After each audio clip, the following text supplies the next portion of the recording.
Hello and welcome to episode 80 of the Pixel Street podcast, where each and every week we get together and we talk about one of the things we love most, that is video games. As always, I'm one of your hosts, Joel Campos, and today I'm joined by the man who leaked Overwatch 2 and Diablo 4, John Hansen. Yeah, gotta get it all out there. But the big surprise is when you get the Blizzcon next week and it's all about Diablo Immortal. Alright. You're on the hype train, right on. Let's go. Also joining us this week is a man who has no more soul and no more free time for video games because he just got married, Mr. Connor Kopp. It's true, free time doesn't exist, but I will say that with BlizzCon coming up, I thought that it was just going to be a big recreation of Tiananmen Square, because nothing happened there, right? That's how that works? I don't know what you're talking about. Yeah, I had no idea. I was really hoping that John would pick me up on that one. I was hoping you did, because, I have no idea. Well, respect to the motherland, that's all that matters. Okay. All right, I'll take your word for it. This week we're going to be talking about Fallout 76's subscription model. Yes, Fallout 76, for some reason, now has a subscription model. Google Stadia's availability, and BlizzCon leaks, as we kind of hinted on a little bit there. But before we get to that, you can find the Pixel Street podcast on most podcast platforms on Fridays, as well as on YouTube. You can now watch the show directly on our Facebook group by searching for Pixel Street Podcast over there. We're planning on doing another giveaway once we hit around 100 followers on Twitter, so feel free to follow us there at Pixel Street Pod. We gave away Cuphead, right? Yeah, that's what we gave away. Yeah, Cuphead. For Switch. So we're probably going to try and keep it around a $20, $25 game when we do get to that point. So who knows? Maybe we'll just do a gift card. Yeah, you choose what you want. Yep. With that, let's get into some of the new releases coming out in the next week. All right, biggest one. Well, okay, there's two big ones that we need to talk about, but the one that I'm most excited for is Outer Worlds. Comes out this Friday. This is Obsidian teaming up with... Crap, I can't remember their names. It's like Boyarsky and another name. Two of the original creators of Fallout, and they're making Outer Worlds. Essentially, it's a smaller Fallout New Vegas set in space. It's getting a lot of positive reviews so far, seeing a lot of 8s and 9s out of 10s, 4 out of 5s. It's getting a lot of goodwill. Hearing a little bit of issues with like the HUD and everything. There's some clunkiness there, but overall it's sounding like a great game, and I am super excited for it. If you have Xbox Game Pass, you're going to be able to play it day one on there, so definitely take advantage of that if you're playing on Xbox. But yeah, and it's worth noting that it's on Xbox and PC for Xbox Game Pass. Yes, which is pretty no awesome. Kidding. I didn't know it was going to be available on the PC version as well. Yeah, that's pretty huge. Yep, because the first year it's actually a Windows Store exclusive. It doesn't come to Steam until next year. Well, I think it's on... Wait, is it Windows Store or is it... Windows 11, whatever it is. Well, I thought it was also on Windows the 10. Epic launcher. It might be. I just know it's not coming to Steam until next year. Oh, okay. But yeah, right now on Metacritic, it's sitting at an 82, which is pretty positive, in my opinion. That's especially for a new IP. Yeah. Yeah, I think that what I was reading in most reviews is that the most common misconception for it is that people think it's an open world game, but it's not. Yeah, that was my thinking going into it too, until I started seeing after the embargo went up and all the early reviewers were talking about it and everything. But apparently the writing is just second to none this year, and that it's just an absolute blast to play. I'm really excited to get to it. I'll be writing up a bunch of guides for it for GamePro.com, so be sure to check out my Twitter at RevexShadows for any of those that I end up putting up. But yeah, it's going to be a lot of fun. I think that I'm mainly excited for it because it's a single player only game. Mm-hmm. I was really excited to try out Borderlands 3, and I really enjoy the game. But my problem is that every time I play it, I want to play with friends because that feature is there. Mm-hmm. And when my friends join, like, they've all beaten the game and everything, so they're just kind of running around doing whatever. And it's like, I kind of just want to, like, you know, set into some world and just do what I want to do, not kind of be forced into a bunch of different directions. Yeah, I think Borderlands 3 has a bit of an identity crisis going on, and that seems to be the norm for games nowadays. They're not quite sure what they want to be.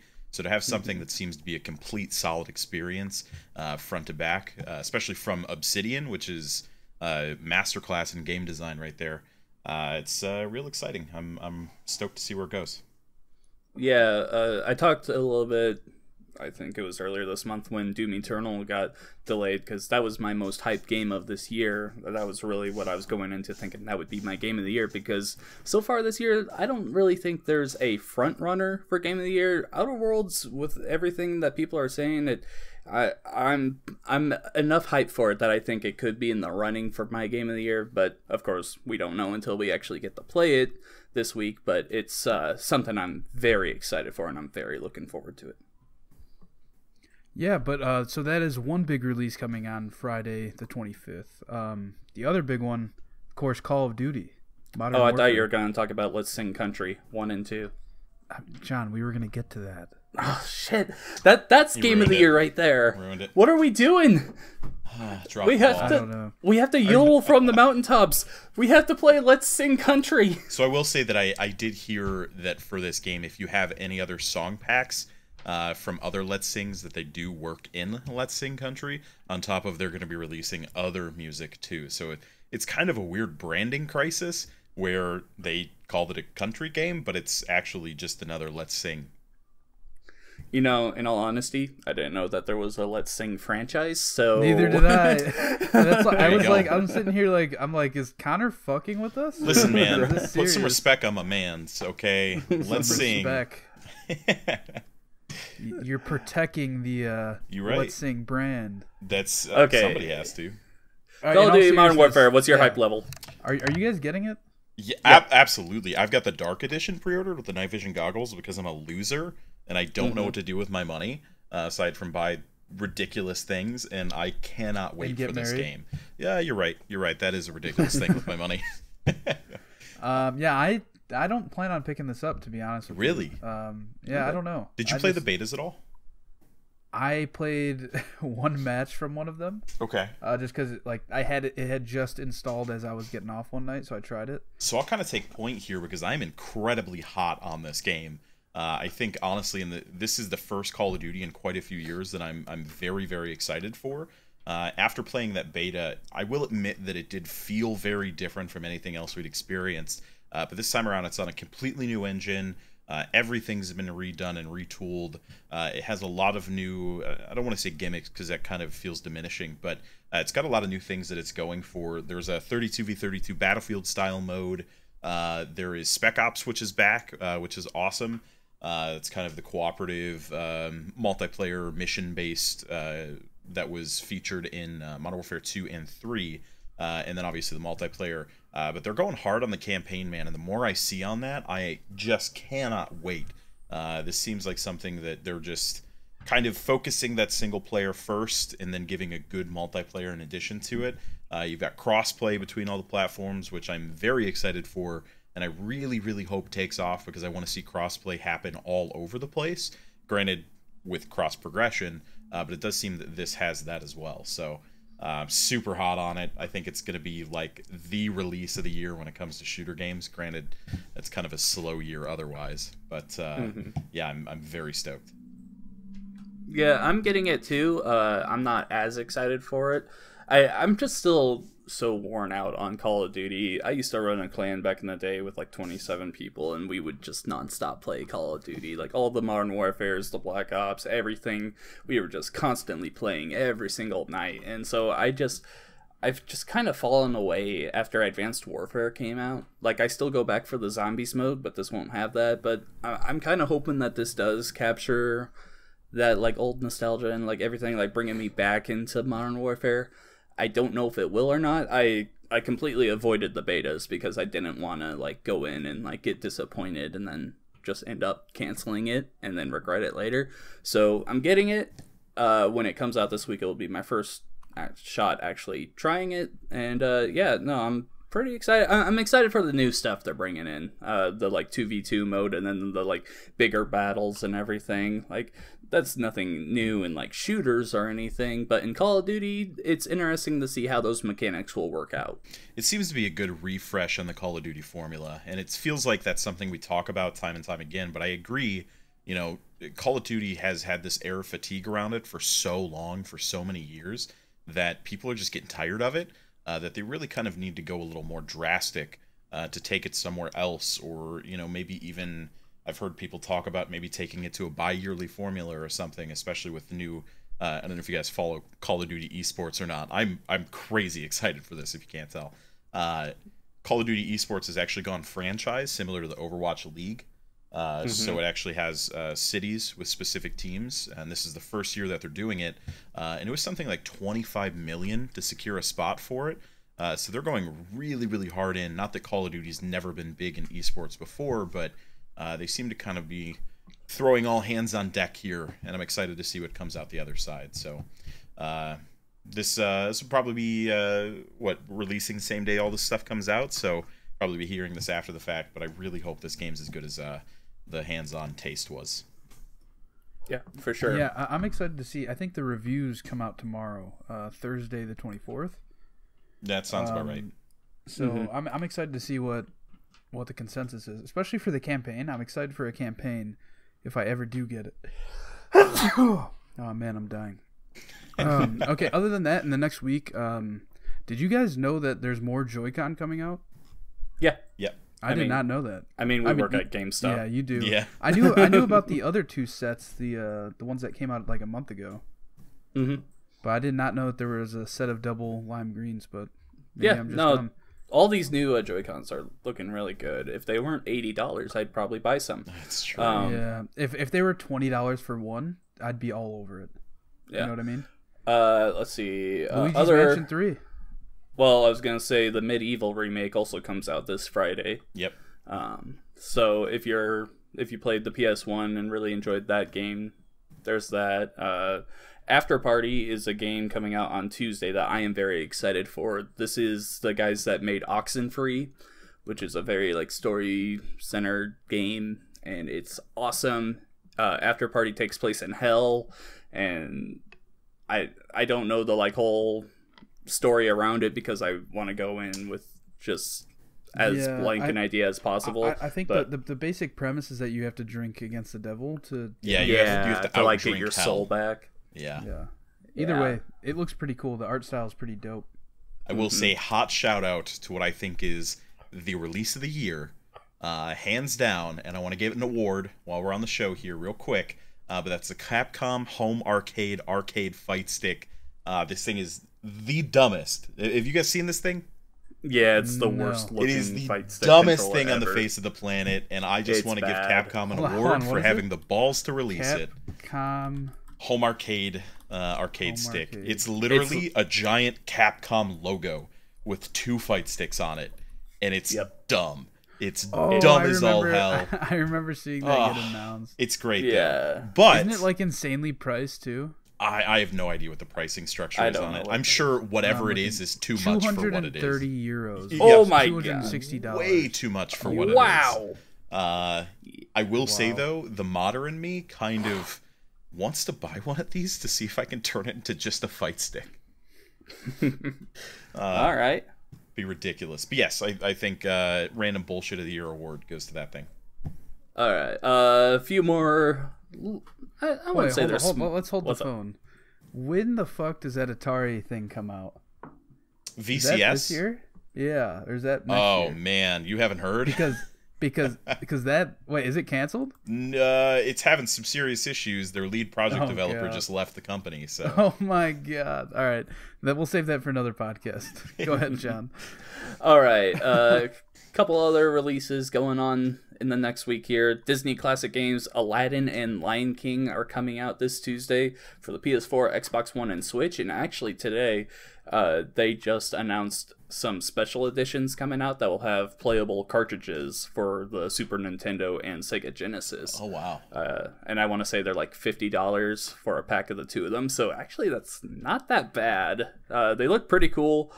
They've got like all these different like colored cartridges for them and everything. I'm kind of debating if I want one or not. That comes out in December, so it's not gonna come bundled with the like current games, I don't think, but really cool regardless. I thought that was pretty cool to see.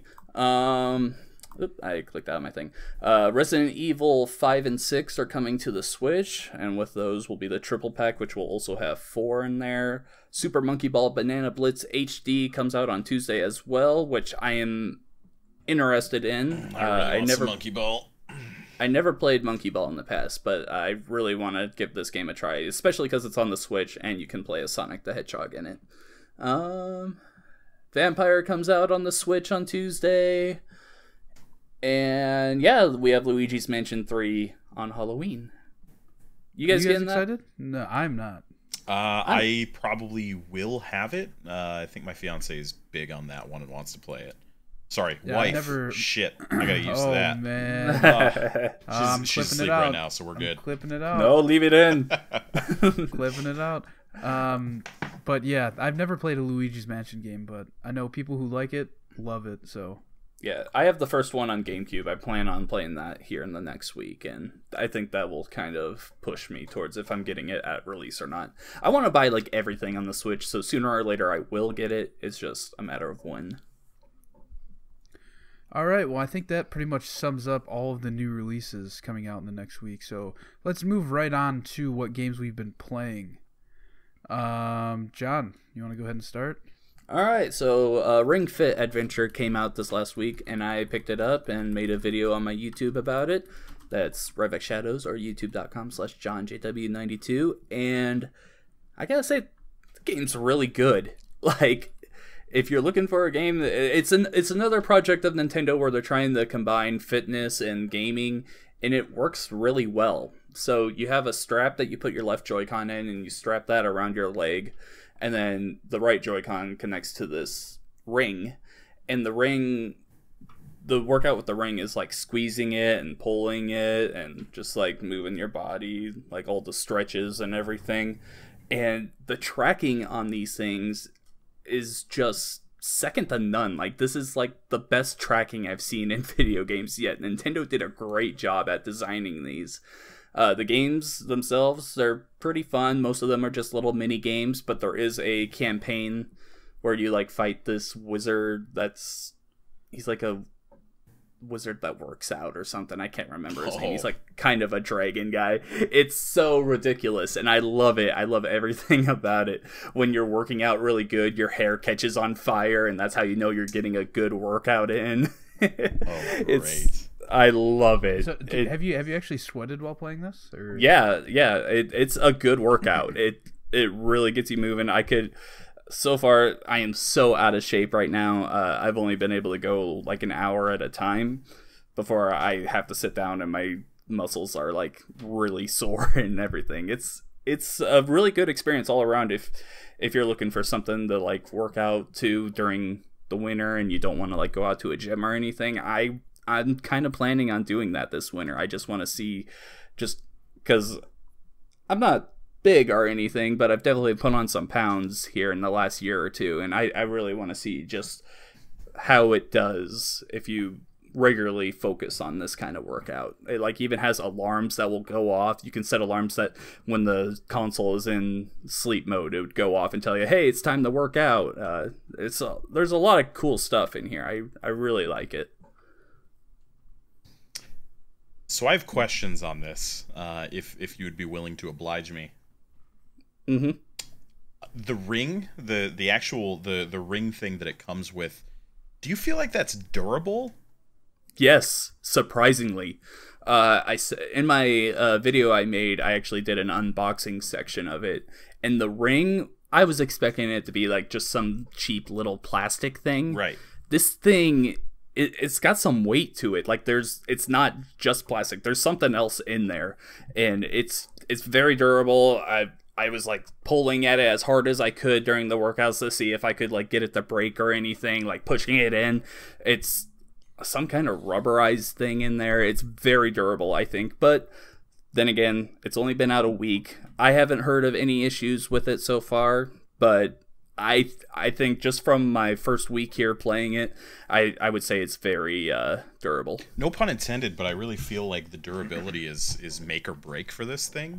And that's something that kind of put me off being interested in this in the first place, is because you think about their other peripherals they've had in the past, and they're just, plastic, light guns or whatever. And while they may have been okay for what they were, durability hasn't always been the first thing to come to mind.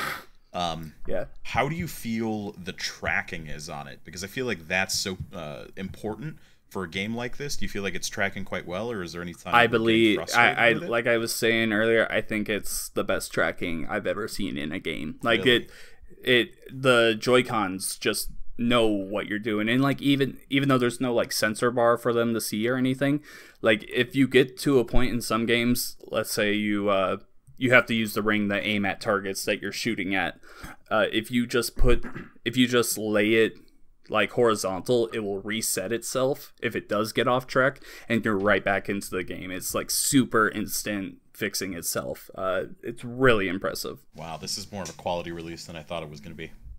Yeah, for sure. I was kind of getting it as a joke and everything. It was kind of like one of those things. Oh man, this is gonna be bad. It's actually pretty good. I'm impressed by it. Yeah, I was expecting it to not be as good just because it was only announced like a month ago, and and then it just is kind of just out now. So, but hearing what you have to say makes me really wish that they would have just made another Wii Fit, because I loved Wii Fit. I don't know why. Didn't they make something like that, but it was like a boxing thing for Switch? Yeah, fitness boxing. Yep. Yeah. Because I really liked Wii Fit because it like had you do like a bunch of yoga and stuff on the balance board. I thought it was pretty cool. Yeah. I don't know. I just remember working at Disc Replay and having to sell. We had like 30 of those balance boards in the back. Yeah. That was hard to get rid of. But yeah, no. Early impressions with Ring Fit Adventure, I think it's great. And if you are looking to spend $80 on something to like work out with for a while, give it a try. Oh, it's $80 with the game and the ring? Yeah. It's so 60 for the game and then 20 for the strap and the ring. No, that's not terrible. I might have to look into it more because I'm definitely a sucker for gimmicky games like that. I think that's pretty cool. But going on to another game that kind of gives you a workout, I've been playing a lot of Beat Saber in the past week. I don't know why, but I had the itch to hook up my PSVR again, and yeah, I don't know. I've been enjoying it again because I never beat the campaign in it, so I've been like chugging through that slowly. It gets hard, but yeah, I've been enjoying the shit out of it still. It's a great game, and I also found out last night that you can change the colors. I've always been playing in red and blue, and I changed them yesterday to like magenta and cyan. So it's a pretty trippy VR game. Real vaporwavy. What's that? Real vaporwave colors. Yeah. That game's sweet though. I've poked around with it a little bit. I had a PSVR and got rid of it because I feel like the setup was a bit of a hassle if you don't have a dedicated space for it. But I've definitely played my fair share of Beat Saber. Man, that game's freaking sweet. Yeah, really cool. And it kind of makes me want to try it. Like, I'll never buy like an Oculus, the Quest. Yeah. It's fully wireless. I would love to try that game in there though, just to see how the tracking and everything is. From everything I've heard, it seems like that is the only reason really to get it. There's just not enough games on it yet, I guess. Except for the firmware that's coming out that lets you tether to a PC. Does it? Okay. Yeah, it lets you play pretty much anything instead of just the curated list. Yeah. All right. Well, that's good. That will definitely help it out then. It looks really awesome technology. I can't make myself buy any VR headset right now. Too expensive for what I deem are mostly just tech demos. Yeah, I guess I mean, it makes sense. You said that time and time again. Mm-hmm. I personally love it. Like, I think it's really cool. I wish I played it more than I do, but I don't know. At times it gives you a headache. Certain games don't really run properly. So, but Beat Saber is the one game that I think is universally known to be fun and stable, I guess. Yeah, cool. But yeah, Connor, moving on. What have you been playing?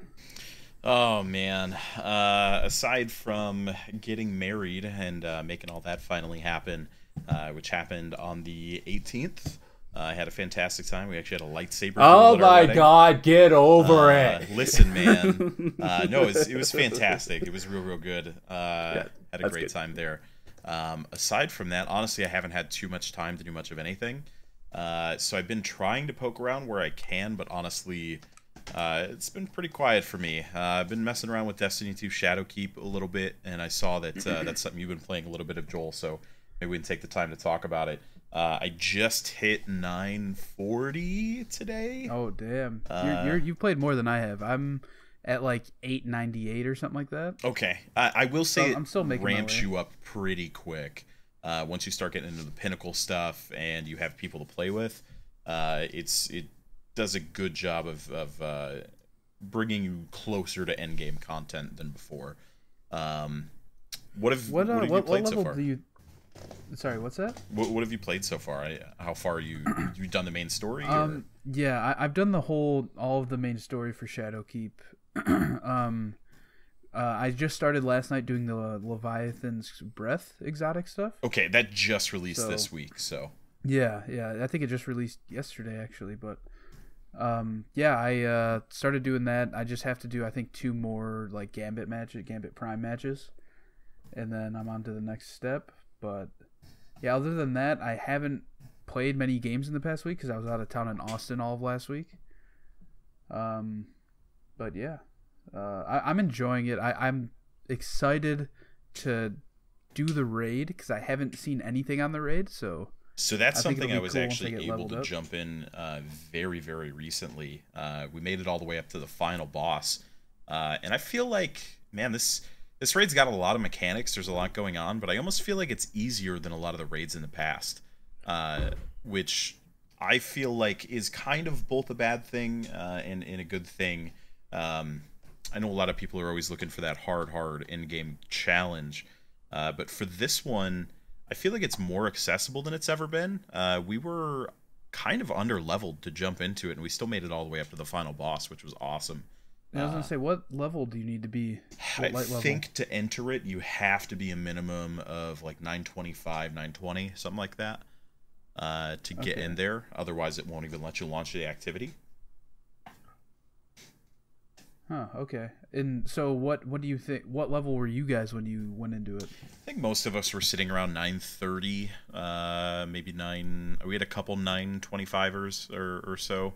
I know they were right at the requirement to get in there. So by past raids, really we shouldn't have made it anywhere near as far as we did. But yeah, we got quite a ways. And it actually throws quite a bit of loot at you too, which was very weird because I remember the days, I don't know if you played a lot of Destiny 1, but in Destiny 1, you would do an activity and there was like specific things. Yeah, right, there was a chest at it and you would just get like one thing from it. But I felt like that game was, or that raid was throwing crap at us constantly as far as loot goes, which was awesome. I mean, not all of it was good, of course, but just getting crap was great. So yeah, I'm sure I'll keep playing it. I'm sure I'm gonna keep messing around with Destiny 2 Shadowkeep as we get further and further. It seems like they're trying to tell a evolving story. The week of Halloween should be an interesting one. Is week to week you have the opportunity to cleanse Eris's nightmares, which is her old fire team that kind of haunts her. And every single week it gives you a specific task to build a tribute or to get a memento or something that will dispel a nightmare. And the final nightmare, if you've kept up every single week, is going to be the week of Halloween. And people think it's going to lead up to something pretty cool there. So might have something to talk about then. But other than that, it's just Destiny. There's really not much else to talk about, unfortunately. Yeah, I did try out the what is it, the Vex Initiative, or what is it called? Vex Offensive. Vex Offensive, there you go. I tried that out. I like that a lot because it kind of reminds me of like a mini Destiny 1 raid almost. No, I agree. It's got a lot cool. of raid mechanics in it. It's a 6-man match-made activity. A lot of different moving parts and stuff. And the thing that was weird about it, that I thought, I don't know if you share in this at all, but it was a lot longer than I expected. Yeah, I went into it and it took like 45 minutes to finish, I think. Yeah, it maybe was half an hour, but quite a bit of time. Either way, it's longer. It's longer than a strike for sure. Right. But yeah, I'm excited to keep playing. I think I'm going to play tonight actually some more. Try and finish the Leviathan's Breath stuff if I can in the next few days here. But yeah, if that's all we have on Destiny, John, what else have you been playing? So I've been jumping back and forth between Game Pass games a lot in the last week. I've been playing a bit more of Hitman Season 1, which is still a great game. Actually, no, that's not on Game Pass anymore. Sorry. But I've just kind of been downloading things, trying out new things that I normally wouldn't try. One of those games that I played and I absolutely love is Dead Cells. Holy crap, have you guys played this game? No, I've not. No, I've seen I haven't. Some streamers play it, but that's about it. So this came out last year, and there were a lot of people talking about it as like, or was it last year? I think it was. Talking about it like kind of a Game of the Year contender. I don't think it made it into the final votes or anything, but it was definitely up there with Celeste for best indie games of the year.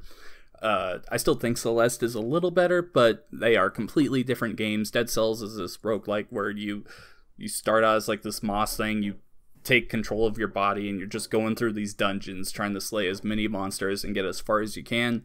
When you die, you start all over again with a completely new generated map and everything. And holy crap, and am I having a ball with this game. It is a ton of fun.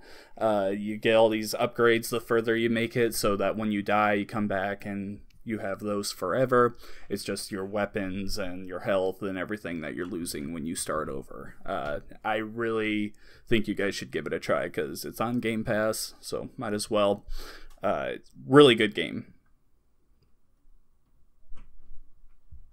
All right. I was expecting Connor to say something, but yeah, I've never. I don't know if I'll ever play it, but I love the art style. I think it looks really cool. Visually. Yeah, very good art style.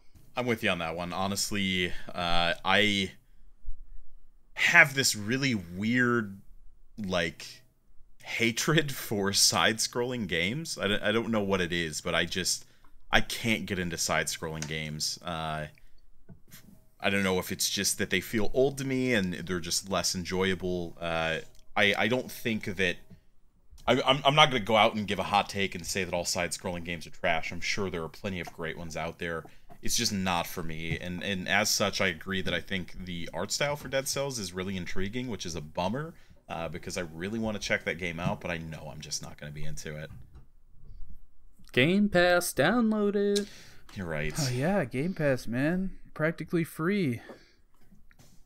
But yeah, that kind of does it for what we've been playing in the past week.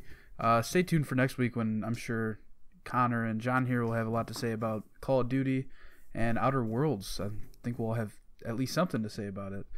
Yeah. But moving on to the news, I'll get us started off with this first one. This article comes from Kotaku.com from Steven Totilo. And the headline says, Bethesda is now selling a $100 annual subscription for exclusive Fallout 76 features. And the article reads, there's never a dull moment in the world of Fallout 76, the online multiplayer game of post-apocalyptic survival and adventuring. Last week, publisher Bethesda announced that the game's much-requested addition of computer-controlled characters was delayed until next year. Today, the publisher has said that it will be selling premium subscriptions that will provide players with access to private servers at a cost of $13 a month or $100 a year. Bethesda calls the new program Fallout First and pitches it in a new blog post as a premium membership that offers something players have been asking for since before launch. Private worlds for you and your select friends. For the cost of that subscription, a player gets access to a private version of the world that they can share with up to 7 other players, which makes it an 8-player world. Who don't also have to be subscribers. Bethesda also indicates that those private worlds will at some point support mods. So yeah, with that you get a private world, you get a scrap box, which is unlimited storage for crafting components in your own new scrap box container, which is huge for Fallout players because everybody that has played it or still plays it knows that the scrap box is very limited in space, and everybody's is for the most part full if you play the game a lot. Survival tent, a new placeable fast travel point with a stash, sleeping bag, and more for your basic needs. Atoms, you receive 1,650 atoms per month to use in the atomic shop, which is not that much. Ranger armor outfit, an iconic Fallout outfit exclusively for members. And icons and emotes pack, which is unique icons and emotes available only to members. So what are your guys' take on this? I'll let John go first because I've got quite a few thoughts on this. All right. So first of all, this is absolutely insane that they are attempting this. Let's just go off the price alone. So $13 a month, you get private worlds in Fallout 76 and a few other little things. For $10 on Game Pass, you get access to hundreds of games, including Fallout New Vegas and Outer Worlds. Okay, $100 for a year subscription. Who in their right mind is paying that for Fallout 76? Like how do they even have the players base to look at this and go, hey, this is what people want. We have this. Like, who is still playing Fallout 76? Like, I want to know. You would be surprised. I have at least 2 people on my friends list. Oh, sorry, I just burped. But I have at least 2 people on my friends list who play Fallout 76 avidly. And it was up until, I think, Borderlands 3 came out that they have stopped playing slightly. So they haven't played it for about a month. But, like, the 3 months, 4 months prior to that, it's what they played every fucking day. Yeah, I know quite a few people, too, that are actually still pretty hot on this game. And I was tweeting today with one of my friends who is one of those people that plays it a bunch. And he's like, yeah, I think I might do it just to get the private world. Which, in my mind, I don't think this deal is worth it at all. And I agree with you, John, that it's kind of crazy that for, like, what is this, like a 2-year-old game now? That they're asking... Only a year old. A year old, whatever. That they're asking for subscribers now, which I get it. Like they and have it's to not fund going these free servers. to play. Yeah, you it's still not have going to free pay play, it. Yeah, you still have to own the game. Well, to be fair, the game, what now? You can get it for like $15-$25. Brand new, it still goes for $40, but the used ones I think are about $25. Yeah. But yeah, I think that it's crazy that they're going to do this, especially with them announcing last week that they're delaying the NPC big add-on that they were going to add to it. Yeah. Like, it's like, all right, we want you to pay more for less now. Mm-hmm. Yeah, no, it doesn't make any sense to me. I think Bethesda is out of their minds right now. I could see it being cheaper for just like a private server, which a lot of games do. Like $5 a month. That's fine. Yeah. But I was reading online that even like Battlefield, like on your private server in Battlefield is like $15 a month. But to be fair, that's like a 64-player server, not an 8-player server. But I don't know the technicalities of it all. Connor, what are your thoughts? Oh man, so are either of you guys? Do you guys play a lot of MMOs at all? Somewhat, yeah. I know, John, you've been dipping your toes a little bit into World of Warcraft, the vanilla server. I don't know how hardcore familiar you guys are in that world. That's kind of what I grew up in, and where I started playing video games was with games like Neverwinter Nights, Dragons and Dungeons Online, things like that.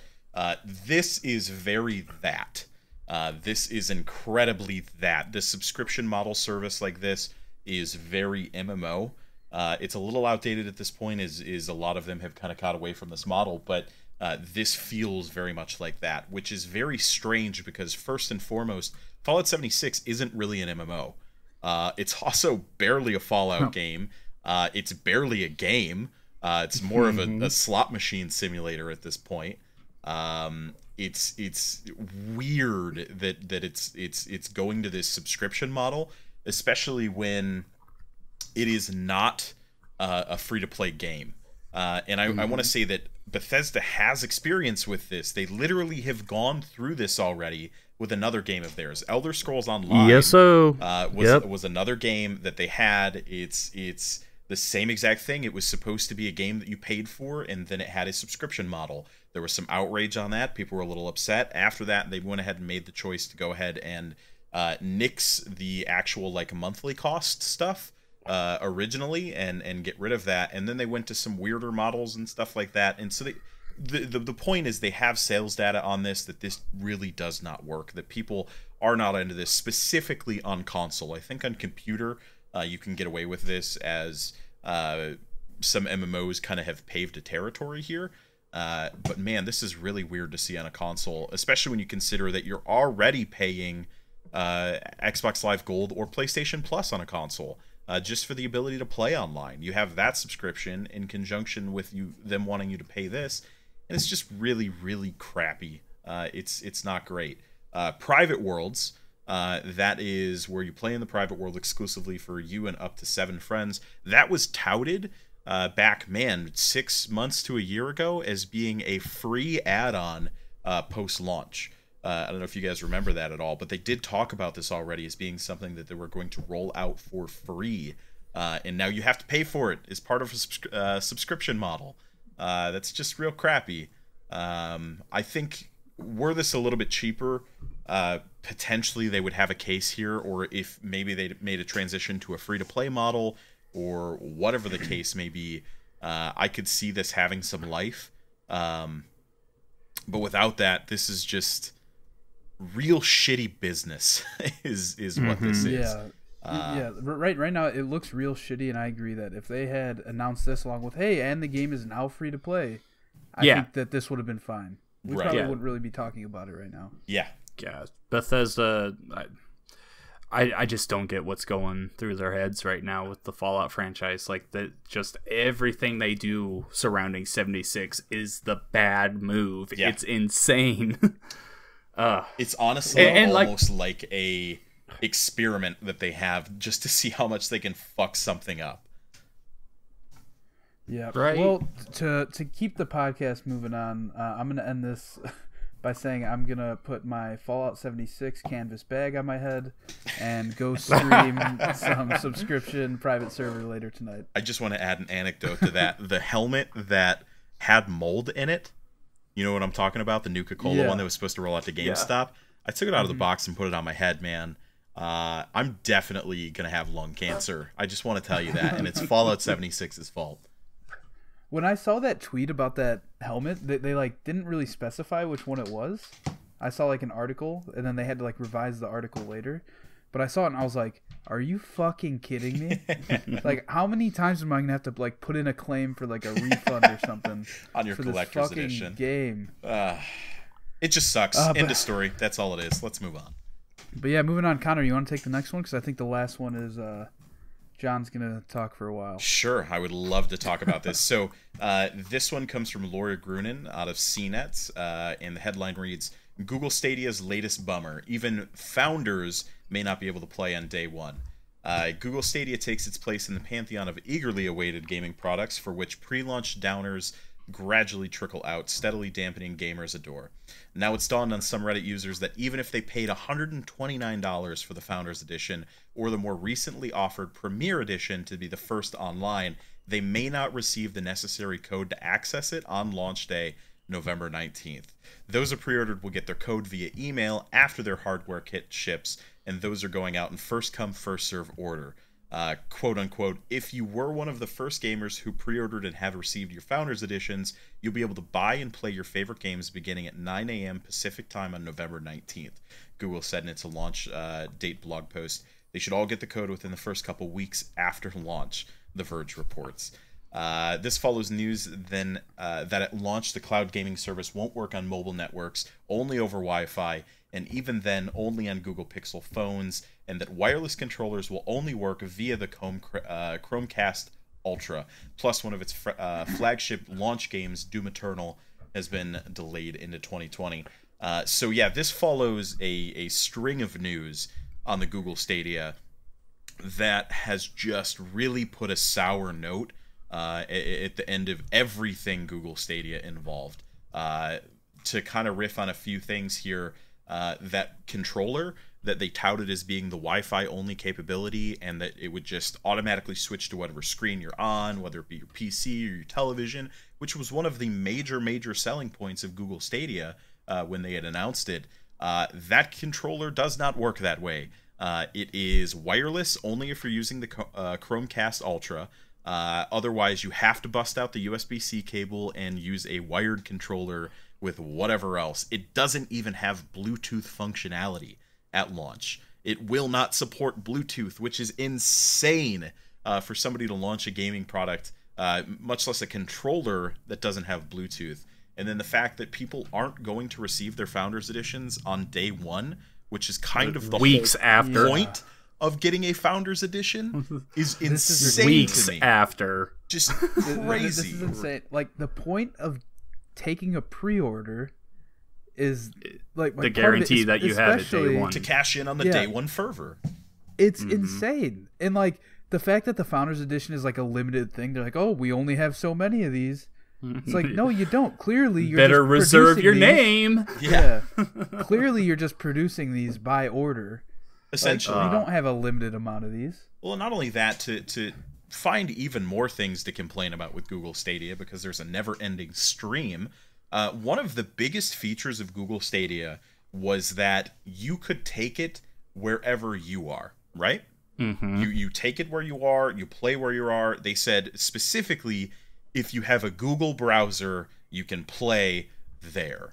And that being said, it only works on Google Pixel phones, which is just, again, mind-boggling that they're not tapping into iOS or Android or anything there. It's strictly Google Pixel. And while I'm sure there's a big launch base there, or install base rather, it is nowhere near what they originally touted this as being. The more news that comes out on this, the worse it sounds, and I don't know that that Google rather knows what they're doing here. Yeah, it's surprising to see Google of all places like really just shooting themselves in the foot continuously with this. Like, the closer we get to launch, the worse it looks. Like, you look back when it was first announced, and people are like, okay, all right, you got our attention. This looks interesting. We're not completely buying in yet, but we see what's there. Okay. And then E3 comes around, and like, okay, some other cool stuff. All right, we're buying into this. The last month here has just been, oh, but this and that, and yeah, no, this doesn't work the way we promised and everything. It's ridiculous. Like, I remember earlier this year saying, like, if anyone's gonna nail down a streaming service, it's Microsoft and Google. Can't talk about Microsoft yet, but Google, it's not out in the wild yet. It could work awesome and everything, but they're already breaking their promises, and things are not the way they said they were. It's not a good look for them. Yeah, to me, I just read this all as they're rushing this service out for the holiday.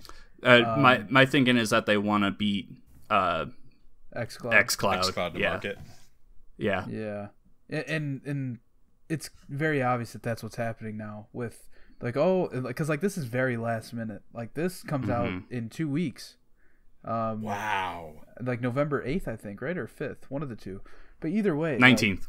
It's a few 19th, weeks okay. out. So it's like almost a month. But either way, like, a month away from launch, when you already have people's money, essentially, you're going to be like, oh, yeah, by the way, you're not going to be able to do this, that, the other thing. You're not going to get it until a couple weeks after it releases. Yeah. Oh, yeah, that's the other thing. That's ridiculous.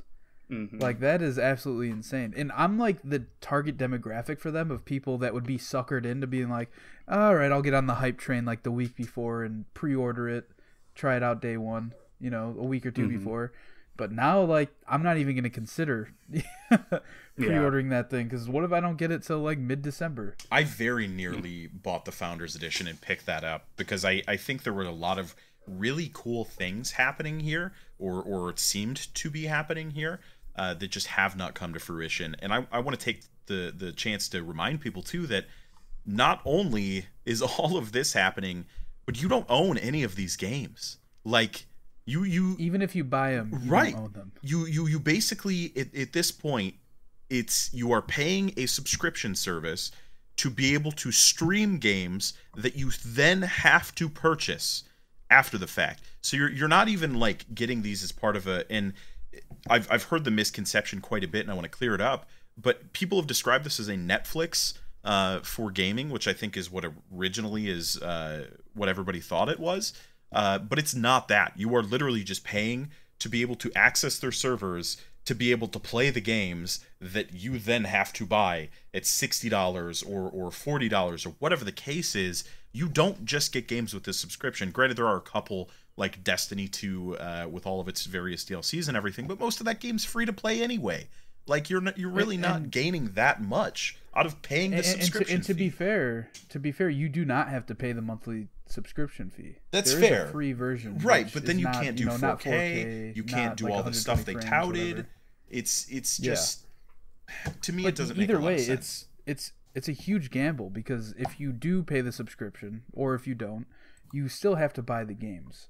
So say you pay $60 for a game, and then in 2 years, 3 years, Google's like, yeah, this didn't work out, we're shutting down.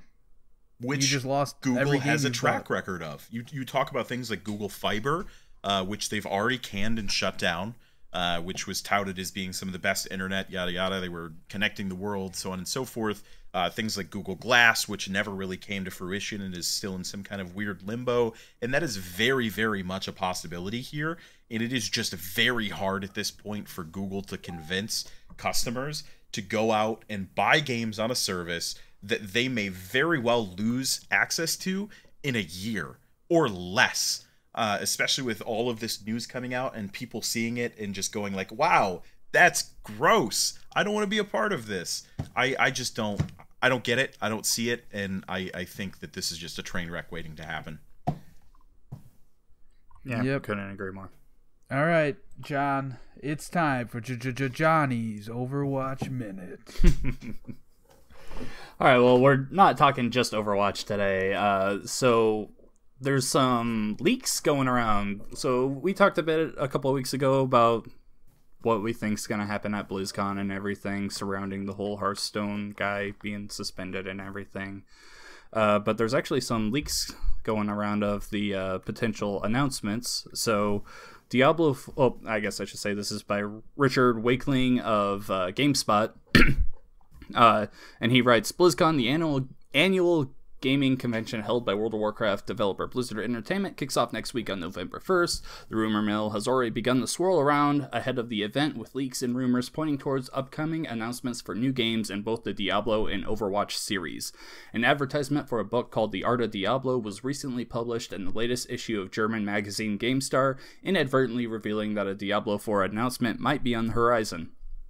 The ad says that the book features over 500 artworks from Diablo 1, 2, 3, and Diablo 4. A Diablo 4 reveal wouldn't be too surprising considering Blizzard has previously said it has multiple Diablo projects in the works. The one we know about is Diablo Immortal, the upcoming mobile game.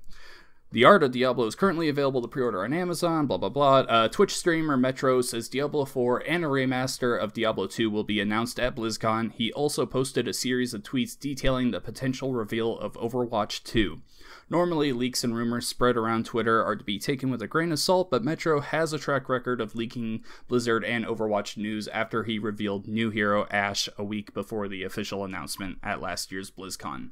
Metro says his source is someone tied directly to a Blizzard dev, and notes that Overwatch 2 will be revealed at this year's BlizzCon after a short cinematic featuring heroes including Mei, Tracer, Winston, and a younger Genji. He adds that the potential sequel will include both PvE and PvP, and the new leveling system will change certain abilities for each hero.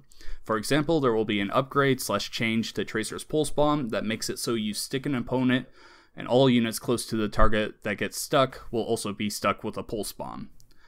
So, yeah, some interesting stuff coming out. Diablo 4 is no surprise. Like, that's kind of been what everyone's been talking about following the debacle that was last year's BlizzCon, and I think Blizzard has come out and said it just wasn't ready, and I think they promised earlier this year that they would be talking about it at BlizzCon.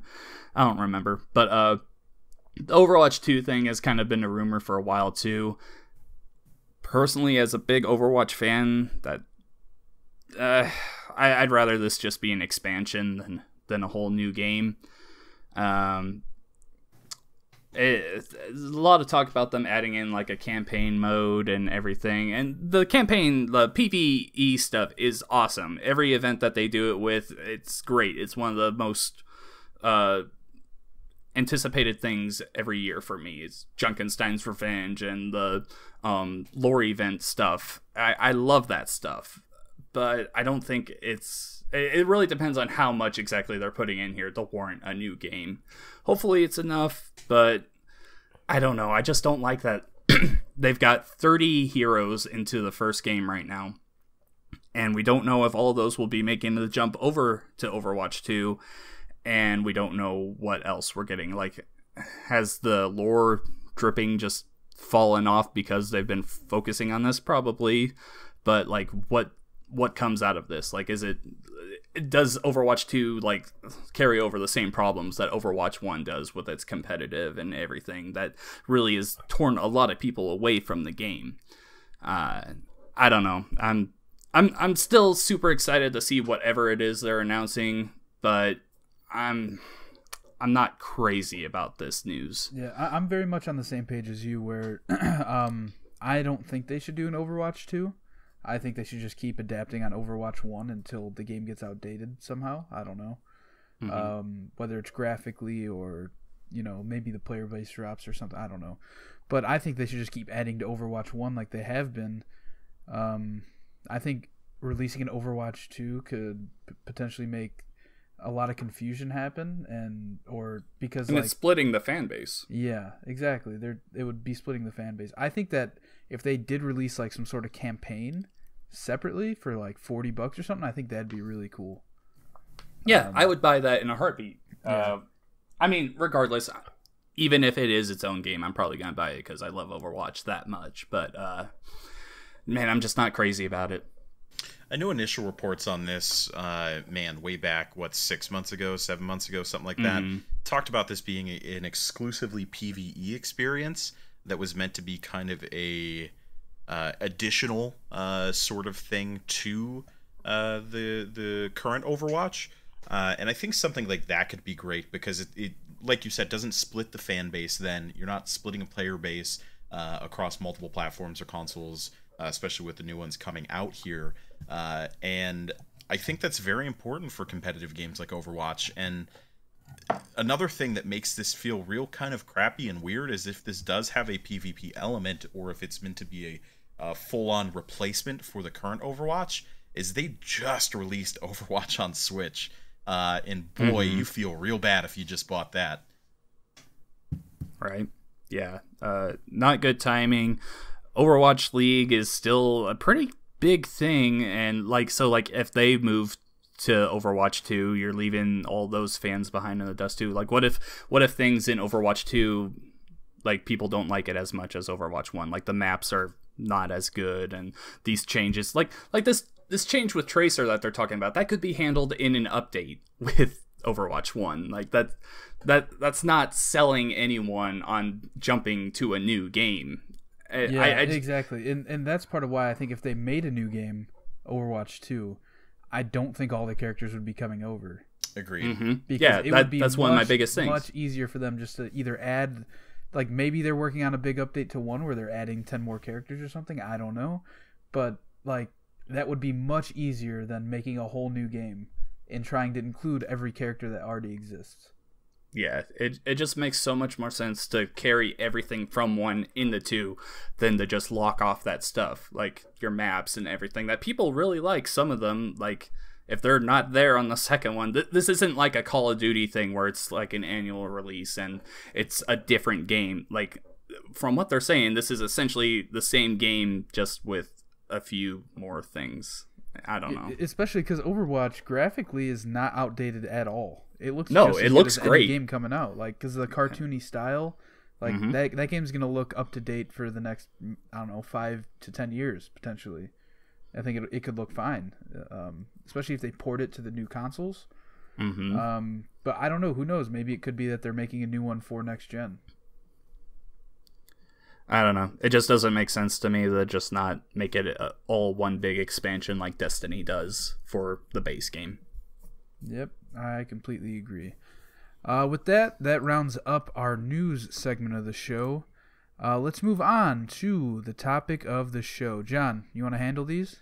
All right, so you can reach out to us on Twitter at Pixel Street Pod or on our Facebook page and recommend topics of the show to us. This week we've got 2. We'll start off with the lovely Mrs. Rachel Kopp, who is at XBansheeX on Twitter. She wants us to talk about our favorite Halloween movies, horror or not. And Connor, since it's your wife now, I'll let you start off. Man, I was thinking about this, and I'm honestly, she's gonna kill me for this, but I am not a really big Halloween fan, period. I'm just not into anything horror either. I'm a giant baby when it comes to it. We've talked about that before. But I was thinking about this, and there is a movie that sticks out in my mind, and that has to be Halloween Town. Oh my God, you took it out of my mind. They're so good. Man. They're so good. Dude, they're fantastic me and you movies. are the same person. We're both big wimps at scary shit. It's true. In Halloween Town, the series as a whole, like, yeah, granted, some of them are not as good as others. Right. But man, throw that on any day of October, and I will sit through it. Hands down. They're fantastic. They're classics. They will live forever. And they're the best Halloween movie. That's it. Enough said. Yeah, exactly. And for Disney Channel movies, come on. Yes. Yeah. That sums it up for me. All right. Halloween Town is a very good movie. But, I mean, come on. Everyone already knows my answer. It's Nightmare Before Christmas. I mean, I'm a huge Jack Skellington fan. I don't even need to keep going on with this. That's always going to be my favorite thing. That's my favorite movie of all time. So I kind of I'm trying to think of like something out there, but I'm the same way. I'm a total wimp when it comes to horror. This last week I streamed Emily Wants to Play and put up a video on our Facebook of me screaming, and that's up to like 3,000 views now. So that's cool. What is that movie? The first one, it's got like it's I don't know if you guys have seen this or not. It's a horror movie. But a family moves into a house to get away from some stuff. Classic premise. Casper? Haunting in Definitely Connecticut? not Casper. But it's got that's what Casper's thing is, isn't it? No, the found film. They like find a box of like tapes up in the attic. That's not it either. And okay. I know that there's a part with a tape in there. They start watching the tapes, and it's like families that lived in this house that got killed by their children. What is the name of that movie? That sounds creepy as fuck. It is, and there's this one, and I'll never forget it, and that's why I'm bringing it up, because it left such an impression on me. They're not old movies; they're pretty recent. There's a sequel to it, but the one has like, the tapes are named like different vacation stuff or like different just normal names. Like one is like, mowing the lawn with the family, and then you watch this video, and they're like all hanging outside having a cookout, and then it like glitches out and it flashes to like the kids standing over all the parents like tied, or the whole family tied up laying on the ground, and then he goes and gets the lawnmower and drives over all of them, and it's just the wildest stuff, and that movie gets me every time. I can't remember the name of it for the life of me. If you know what it is, go ahead and leave a comment below this video. Darn it, I wish I could remember it. I will give a shout out to the Goosebumps movies, because I used to watch the fuck out of those and be terrified as a kid. Yes. Terrified.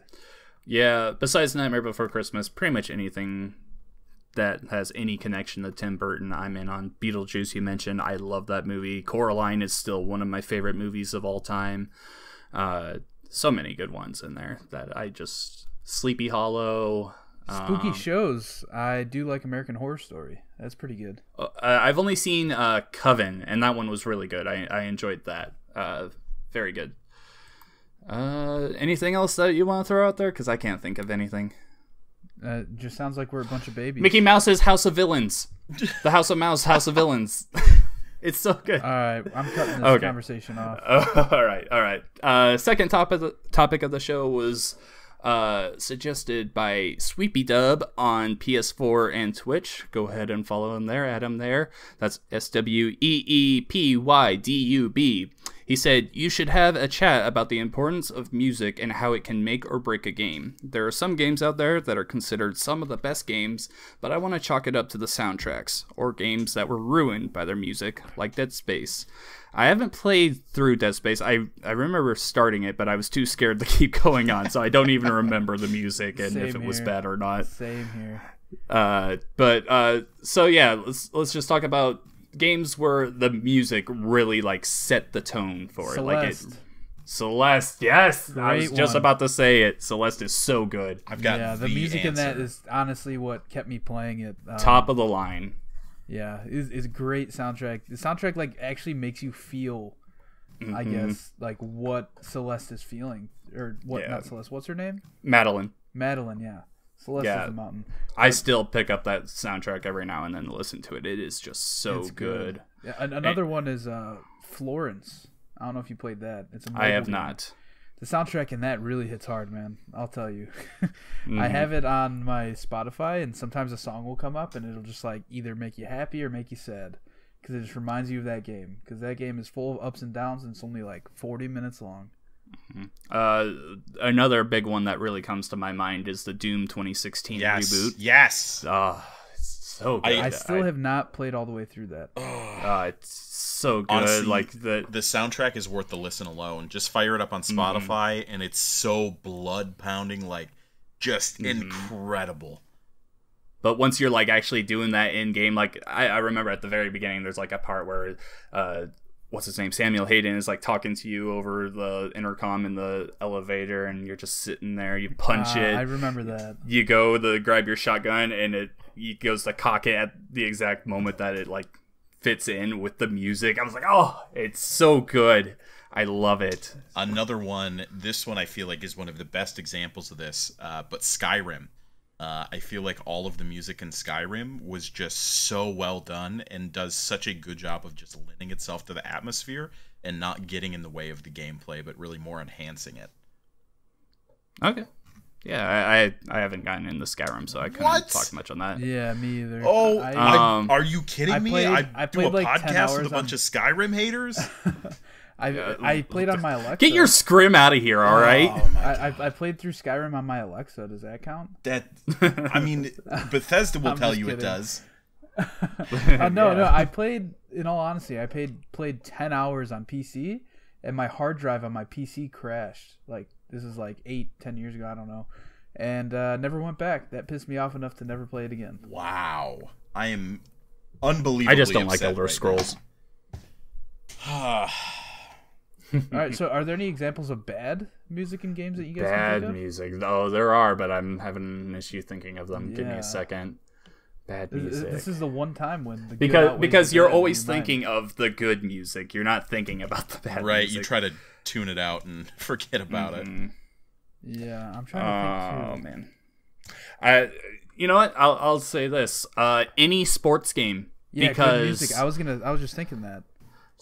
any sports game with any music in it whatsoever, I will turn it off because What? it gets to the point where I am so tired of hearing the same Yeah. songs over and over again. I and agree with I do that, not but- want to hear it anymore. But after a certain point, like say MVP baseball 04-05, you'll have that day where you're thinking like, man, I miss those songs, and then you'll boot it up on Spotify, like Madden Man, 04.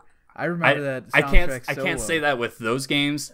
Now, if you're talking like Tony Hawk, those yeah. soundtracks, yeah, great. But you're like mainline simulation games, like I don't think they nail it down good at all, ever. Yeah, there's always like a few songs in there that are just like, why is this here? But luckily, you could turn certain songs off now if you really don't like it. I got one for you. I don't know how this is going to be received, but I'm not a big fan of Splatoon 2's music. I honestly don't remember. I it don't enough. either. I have no Yeah. idea what that even sounds like. It just sounds really weird to me because they like try and make it. Wait a second. They- Is that the one? It's like I have very distinct memories now of it just being miserable scratch tracks from a DJ table. Mm-hmm. Oh. Yeah. Right now. And then they also like there's also this thing where they like it's like the Squid Kids like trying to talk and everything in the background of some music, and it just sounds all garbled and everything. It sounds like they're talking underwater. I'm like, not for me, man. I don't know. Maybe some people really love it. I don't think it's that good though. What about like the Super Mario games, like Odyssey? That one track. You Mario Odyssey. you think Mario Are you Odyssey's saying- bad? No. I'm saying that it's good. It's an example. Oh, of okay. okay. I thought we were talking about bad. I was No, like, no, oh. Those I are haven't fighting even played words. through Odyssey. I just know that one song is really good. No, The Mario New Odyssey Donk City. 1 and 2 are... Jump Up Superstar! Yeah, that's where it's at. Yeah. God, I love that song. You know, Oh, wait a you're thinking second. of Galaxy. Listen, Sonic Adventure. Okay, hear me out. Yes. Sonic No, Adventure. I agree. Shut up, you beautiful man. I love it. Sonic Adventure was groundbreaking, and I still hear those Yes. tunes in my head to this day. Adventure 1, 2, and Heroes. All the 3 Dreamcast games. one? Yes. Yeah, I played the fuck out of Adventure 2. Holy shit. Yes, all 3 of those games. You can talk about how bad the gameplay is now, that it didn't age well and everything, even though I still personally love it. Those soundtracks, man, just perfect. Dude, setting I just and booted everything. up the Sonic Adventure 2 official soundtrack, and holy shit, Oh, are my it's so nipples good. hard. Dude, like that menu music when you first get into it. Oh, it's so good. I love it. What's All right, I what's the think best that- one? One last one. I think so. I'm gonna say this controversial opinion. I thought about it. I found a game with bad music, but it's one of the best games of all time. You ready for this? All right. Breath of the Wild. I wouldn't say it's bad. It's lacking. Yeah, its atmospheric How about that? music is Yeah. not. It's Yeah, I was gonna say, non-existent. does it even really have music? It does. It does. Yeah. No, I wouldn't say it's bad, but it is lacking. Yeah, I'll give you that. That's Like all it is. there could have been so much more there. All right, with that, I think we should end episode 80 of the Pixel Street podcast. As always, my name is Joel Campos. I am joined with Connor Kopp and John Hansen. You can follow us on Twitter at Pixel Street Pod, or search Facebook for Pixel Street Podcast. Give us topics. We'll talk about pretty much whatever you talk about. You want to send us a picture of your dog? Do that. We'll talk about your dog. We will rate your dog on a scale of 1 to 10. But yeah, you can follow me on Twitter at Campo63 or Mixer at mixer.com/Campo63. Connor, where can we find you? You can find me on Twitter at The Real Birch. That's Birch like the tree without the I. BRCH. I'm also on Mixer under Birch. John and I have done some streams there. We did some Halo for Halloween. I'm looking to kick another one of those off here in the near future before Halloween hits, and maybe get a spooky game in. John's stream was a hit, and I'm looking to follow it up. So stay tuned. Again, Birch on Mixer, again without the I, and at Twitter at The Real Birch. All right, and John, where can we find you? On Twitter, I am at Revec Shadows. Be looking there for any upcoming BlizzCon, Outer Worlds, Call of Duty articles that I'll be writing. I've put up a few articles this week that are some pretty good reads. You can also find me on Mixer at Revec Shadows. I believe it's underscores in between it. I'll have to check for next time. But yeah, I'll be streaming Until Dawn this week, and I know me and Connor were planning on playing Man of Medan at some point, so hopefully we'll get that in before Halloween hits. But yeah, that's about it for me. All right, that ends episode 80 of the Pixel Street podcast. John, play us out with your vocals to the Sonic Adventure 2 official soundtrack. Live and learn.